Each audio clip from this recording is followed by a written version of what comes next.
શ્રીમદ ભાગવતના શ્લોકોનું પઠન થયું અને જ્યાં સનત કુમારો કથા કહી રહ્યા હતા એ જ સમયે એ ભાગવતજીના શ્લોકોના અર્થની મધ્યથી ભક્તિ મહારાણી પોતાના યુવાન પુત્રો જ્ઞાન અને વૈરાગ્યને લઈને પ્રગટ થયા છે. બોલીએ શ્રી ભાગવત ભગવાન કી. દેવર્ષિ નારદ પૂછે છે કે હે સનત કુમાર, હે ઋષિઓ,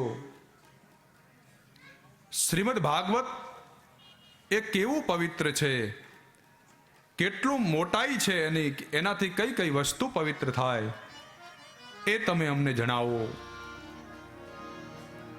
અને એ જ સમયે સનત કુમારો દેવર્ષિ નારદને કહે છે કે હે દેવર્ષિ નારદ, તમારે આ શ્રીમદ ભાગવતની કથા કેટલી અદ્ભુત છે એ જો તમારે સાંભળવી હોય તો તમને હું એક ઇતિહાસ કહી સંભળાવું છું. ઇતિહાસ એ બહુ મહત્વનો છે.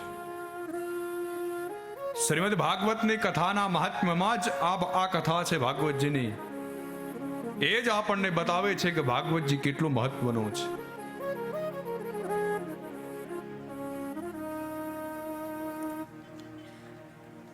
ત્યારે સનત કુમારો કહે છે, સાંભળો, હું તમને એક ઇતિહાસ કહી સંભળાવું છું. કહે છે, તુંગભદ્રા નદીના કિનારે એક બ્રાહ્મણ રહેતો હતો. એ બ્રાહ્મણનું નામ છે આત્મદેવ. એ આત્મદેવ બ્રાહ્મણ વેદ પારંગ છે, વેદોનો જાણકારો છે. 4 વેદના વેદજ્ઞ છે આત્મદેવ. આત્મદેવની પત્નીનું નામ છે ધુંધુલી. અને આત્મદેવ એટલે કોણ? એ આપણે પોતે જ. આપણી જ કથાઓ છે આમાં. આ શ્રીમદ ભાગવત એ આપણો જ જીવનનો દર્પણ છે.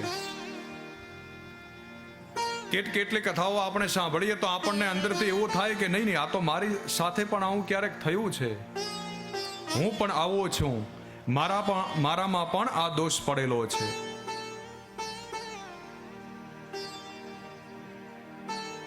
તો આત્મદેવ, એની પત્ની ધુંધુલી. પણ બન્યું એવું કે આત્મદેવ સુખી સંપન્ન છે, અનેક સંપત્તિ આપી છે પરમાત્માએ, પણ એને સંતતિ નથી આપી, અને સંતાન નથી આપ્યું કોઈ.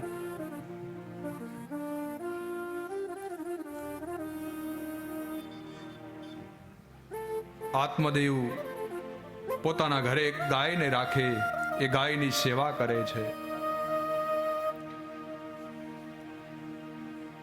ધુંધુલી, આમ તો ધુંધુલીનો અર્થ એવો છે કે બગડેલી બુદ્ધિ, કે જે અનેક તર્ક વિતર્ક કુતર્ક કર્યા કરે છે.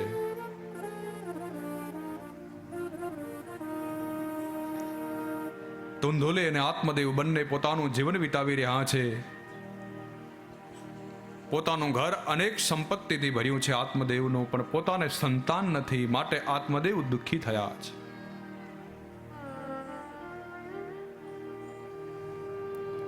પણ ધુંધુલીને આવી કોઈ ચિંતા નથી.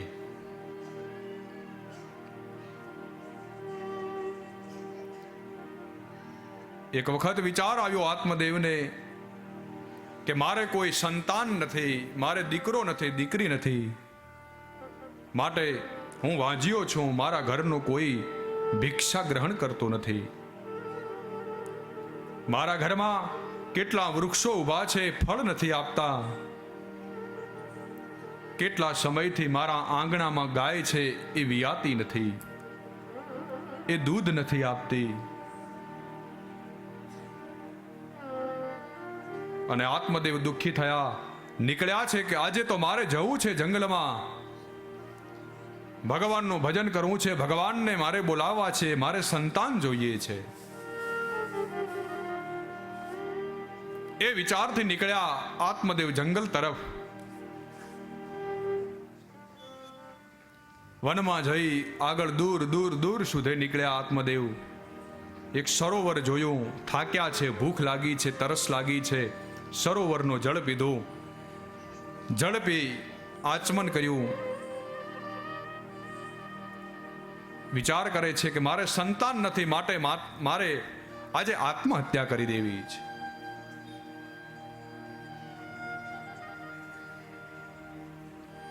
અને જ્યાં આચમન કર્યું, જળ પીધો સરોવરમાંથી, સામે એક યોગી પુરુષને જોયા. કોઈક ભારતના મહાપુરુષને જોયા આત્મદેવે.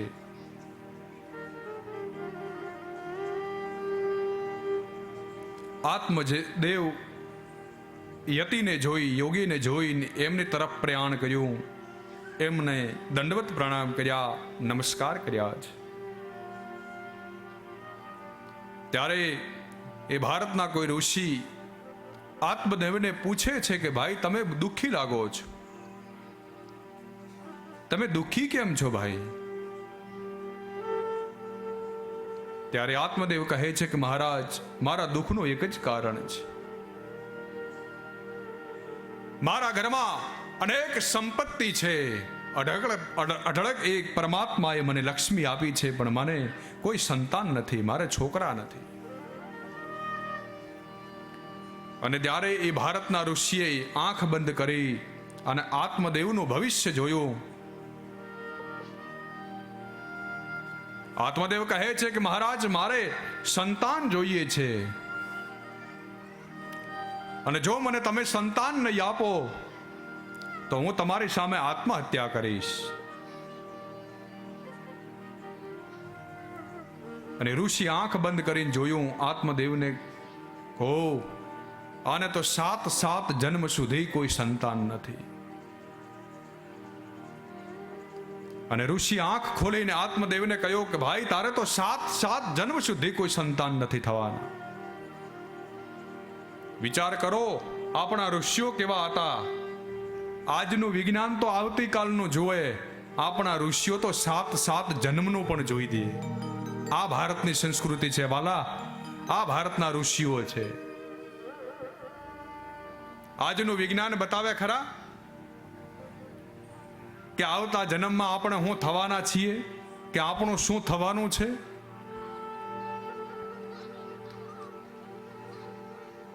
એ વિજ્ઞાન ન બતાવી શકે, પણ એ ભારતના ઋષિઓ બતાવી શકે.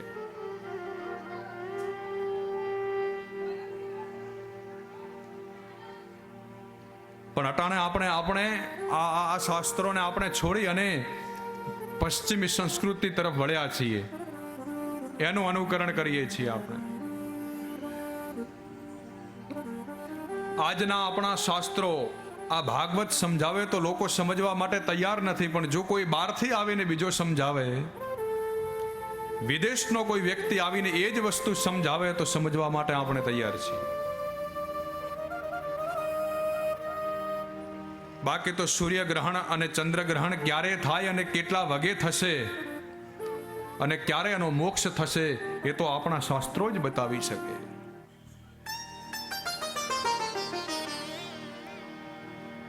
અરે વિદેશની નાસા કંપની પણ ભારતનું પંચાંગ રાખે છે.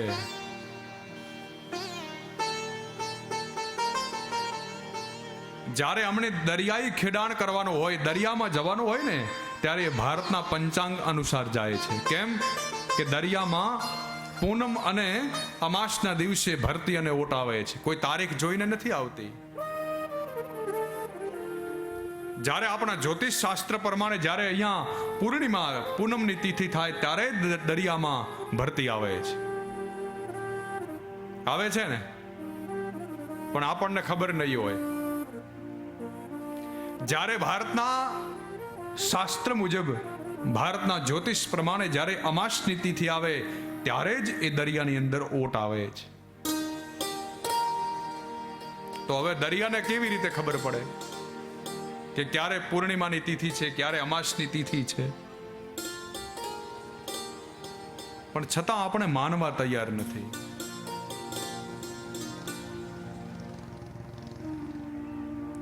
એ ઋષિએ જોયું, કહ્યું હે આત્મદેવ, તમારે 7 જન્મ સુધી કોઈ સંતાન, કોઈ બાળક નથી. ત્યારે આત્મદેવ કહે છે કે મહારાજ, મારે અત્યારે ને અત્યારે જ સંતાન જોઈએ છે, નહીતર હું તમારી સામે આત્મહત્યા કરીશ. અને ભારતના ઋષિએ વિચાર કર્યો કે કોઈક જીવ મારી સામે આત્મહત્યા કરે એ બરાબર નથી. આત્મહત્યા એ બહુ મોટો પાપ છે. અત્યારે ઘણા લોકો આવેશમાં આવી અને આત્મહત્યા કરી લે છે. કોઈક નહેરમાં પડે, કોઈક ગળે રસ્સી લટકાવીને પોતાનું જીવન ટૂંકાવી દે છે, કેટલાક દવા પીને પોતાના જીવનને ટૂંકાવી દે છે. પણ વાલા, એ ન કરવું જોઈએ, કારણ આત્મહત્યા બહુ મોટો પાપ છે. આપણા શાસ્ત્રો કહે છે કે જ્યારે કોઈ આવેશમાં આવી, ક્રોધમાં આવીને જ્યારે કોઈ આત્મહત્યા કરે છે,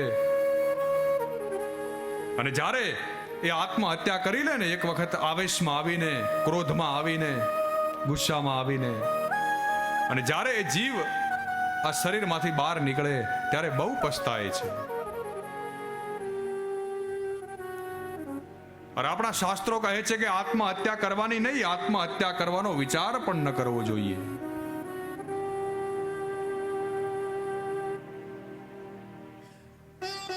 જ્યારે આત્મહત્યા કરે અને એ શરીરમાંથી જીવ જ્યારે બહાર નીકળે, અને એક વખત જો આપણો જીવ આ શરીરમાંથી બહાર નીકળી જાય, પછી એને અંદર પ્રવેશવા માટે બધા જ દરવાજા બંધ થઈ જાય છે.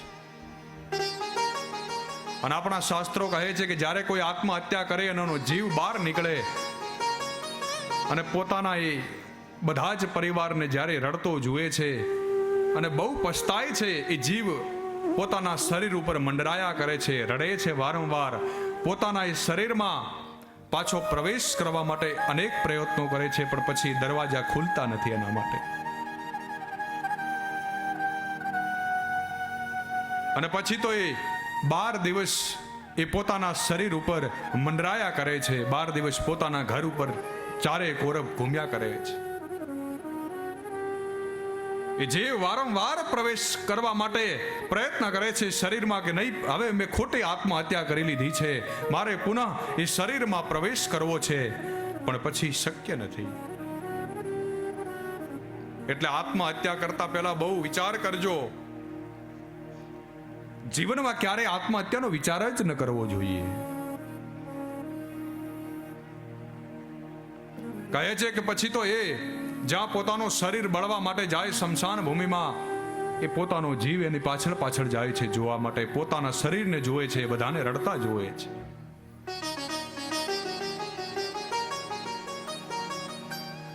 પણ અત્યારે તો કેટલા ખોટા સમાચાર આવે છે. કેટલીક બહેનો તો પોતાના સંતાનોને, નાના નાના બાળકોને લઈને આત્મહત્યા સાથે કરે છે. આવું ન કરવું જોઈએ. અને આવું આપણા સમાજમાં દૂષણ ન ફેલાય, આવી કોઈ આત્મહત્યા ન થાય, એનું આપણે બધાએ ધ્યાન રાખવાનું છે. હમણાં જ હું સમાચાર જોતો તો, કોઈ મોરબીમાં કોઈ બેન 5 વર્ષની દીકરીને લઈને નદીમાં ઝંપલાવ્યું, તો એ બેનને તો બચાવી લીધી, પણ જે દીકરી હતી 5 વર્ષની, એનું મૃત્યુ થઈ ગયું. એ પોતે તો મરે, સાથે સાથે સંતાનોને પણ મારે, એને ડૂબાડે.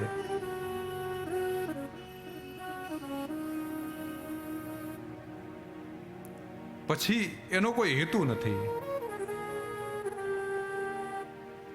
એટલે મર્યા પછી કેવો પસ્તાવો આવે છે, એનો કઈ ટ્રાય તો કરાય નહીં, એનો કઈ પ્રયત્ન તો હોય નહીં કે નહીં, હાલો એક વખત મરીએ ને પાછા જોઈએ અને પાછા આવી જઈએ. અહીંયા તો આપણે કથા મંડપની બહાર જઈએ તો પાછા આપણો પ્રવેશ મળે, પણ આ શરીર એવું છે કે અહીંથી જીવ ગયા પછી અહીંયા કોઈ પ્રવેશ નથી પાછો. એટલે મરવાનો ટ્રાય કરાય નહીં, એનો પ્રયત્ન કરાય નહીં.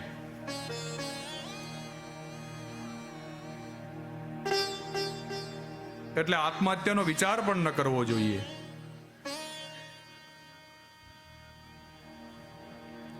આત્મદેવ કહે છે કે હું તમારી સામે આત્મહત્યા કરી લઈશ.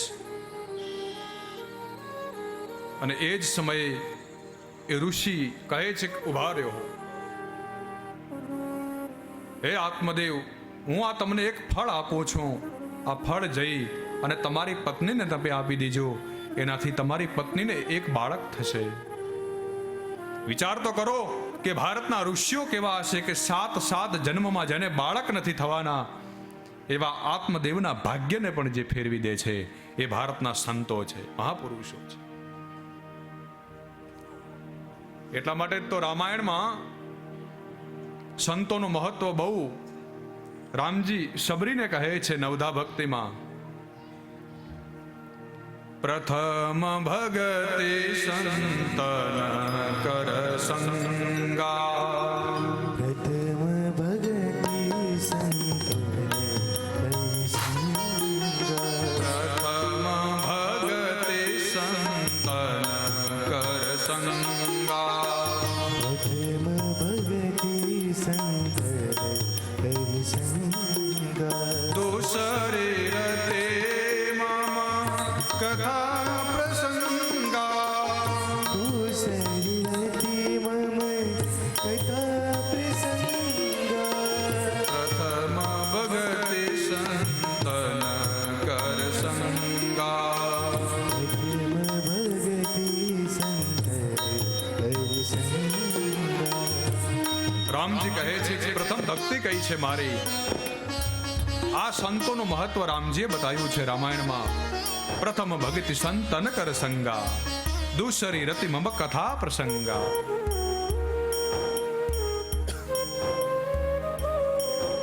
કહે છે રામજી કે મારી પહેલા પ્રકારની ભક્તિ કહી છે. સબરીને કહે છે કે કહે છે મારી પહેલા પ્રકારની ભક્તિ એ છે કે સંતોનો સંગ કરવો, અને બીજી ભક્તિ છે દૂસરી રતિ મમ કથા પ્રસંગા.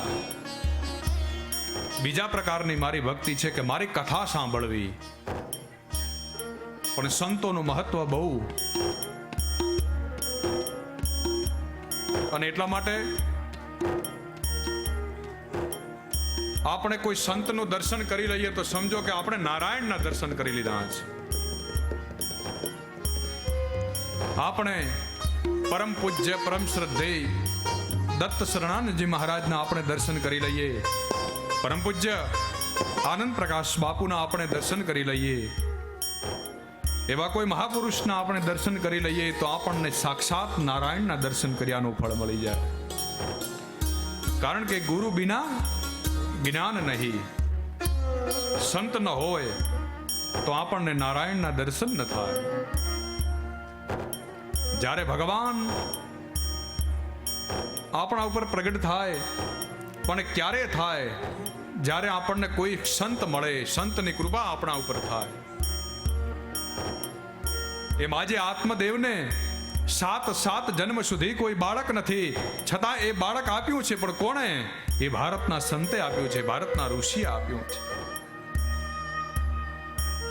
આત્મદેવ એ ફળ લઈને પોતાના ઘરે આવ્યા.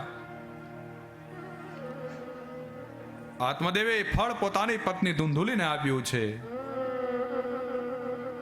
કહ્યું છે કે એક ભારતના અમને ઋષિએ આપ્યું છે આ ફળ, એનાથી એ તો ગ્રહણ કરી લેજે, ખાઈ લેજે, એનાથી તને બાળક થશે. આત્મદેવ એ ફળ પોતાની પત્ની ધુંધુલીને આપીને જતા રહ્યા ઘરની બહાર. આ બાજુ ધુંધુલી વિચાર કરે છે કે જો આ હું ફળ ખાઈશ તો એનાથી મને ગર્ભ રહેશે, હું ગર્ભવતી બનીશ. અને આપણે પહેલા વાત કરીને કે ધુંધુલી એટલે કુબુદ્ધિ, ખરાબ બગડેલી બુદ્ધિ. અને આપણી બુદ્ધિ કેટલા વિચાર કરે, ક્યારેક ક્યારેક અવળા વિચાર કરે. ઘણી વખત તો રસ્તામાં જતા હોઈએ અને જલેબીની દુકાન આવે તો આપણો આત્મા એમ કે આ બજારનું ખવાય નહીં, આજે ખુલ્લામાં હોય એ બધું ખવાય નહીં. આત્મા અંદરથી ના પાડે, પણ ક્યારેક ક્યારેક બુદ્ધિ આપણે એવી કે નહીં, ખાવું છે મારે.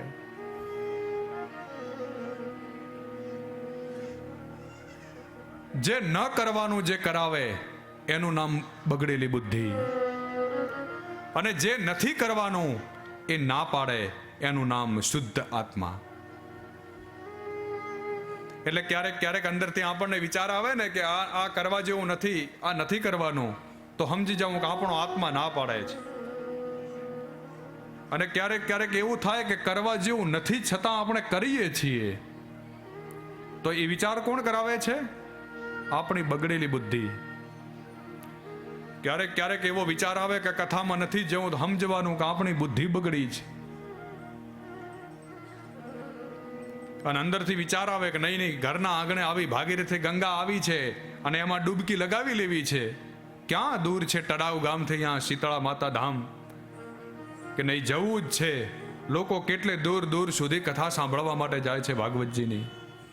તો સમજવાનું કે આપણો અંતરાત્મા શુદ્ધ અંદરથી બોલી રહ્યો છે કે તો એ જલ્દી કથામાં પહોંચ.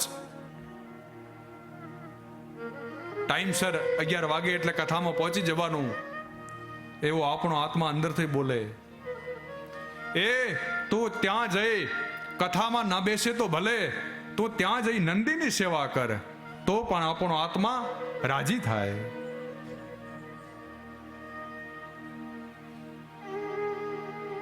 એ આત્મદેવે ધુંધુલીને ફળ આપ્યું, બહાર જતા રહ્યા. ધુંધુલી વિચાર કરે છે કે જો હું ફળ ખાઈશ મને ગર્ભ રહેશે અને હું ગર્ભવતી બની જઈશ તો ઓહો, એ પ્રસવનું કેટલું દુઃખ વેઠવું પડે છે, એ હું ન કરી શકું. અને કદાચ હું ફળ ખાઈ લઉં, મારે બાળક રહે, હું ગર્ભવતી બની જાઉં અને આ મારા ગામમાં કોઈ ચોર લૂંટારું આવે અને બધા તો ભાગી જાય તો હું કેવી રીતે ભાગી શકું? અને ક્યારેક ક્યારેક હું ગર્ભવતી હોઉં, ગામની બહાર નીકળું અને રસ્તામાં જતી હોઉં તો કૂતરા ક્યારેક વાહે પડે તો બધા તો ભાગી જાય તો હું કેવી રીતે ભાગી શકું? અને આવા વિચાર કોણ કરે? બગડેલી બુદ્ધિઓ એ જ કરે ને. નહીતર તો મા પોતાના બાળક માટે આવા કોઈ દી વિચાર ન કરે. ફળ લઈ લીધું ધુંધુલીએ અને એ ફળ એ ધુંધુલીએ ગાયને ખવડાવી દીધું છે. ભાગવતજીની કથા આપણે અત્યારે મહાત્મ્યમાં છીએ, હજી ભાગવતજીમાં પ્રવેશ તો આવતીકાલે આપણે કરશું, ત્યાં તો મહાત્મ્ય જે હજી પૂરું થશે આજે આપણું. પણ ડગલે ને પગલે પાછી ગાયની પણ વાત છે ભાગવતજીમાં. ભાગવતજીના શરૂઆતથી કરી અને ભાગવતજીના અંતે બધી જ કથાઓમાં ગાયની કથા પણ રહેલી છે.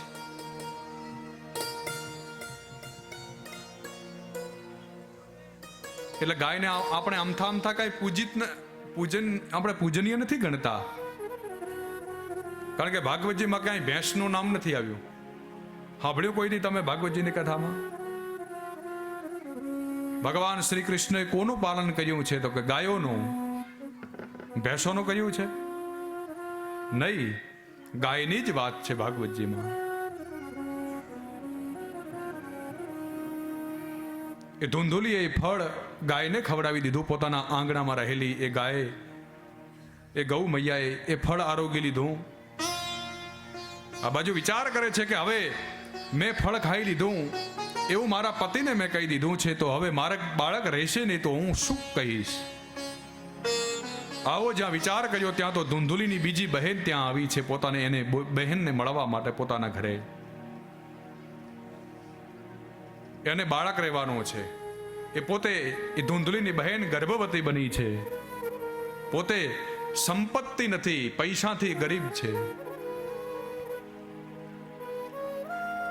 એક જેવી બહેનો સાથે મળી વિચાર કર્યો.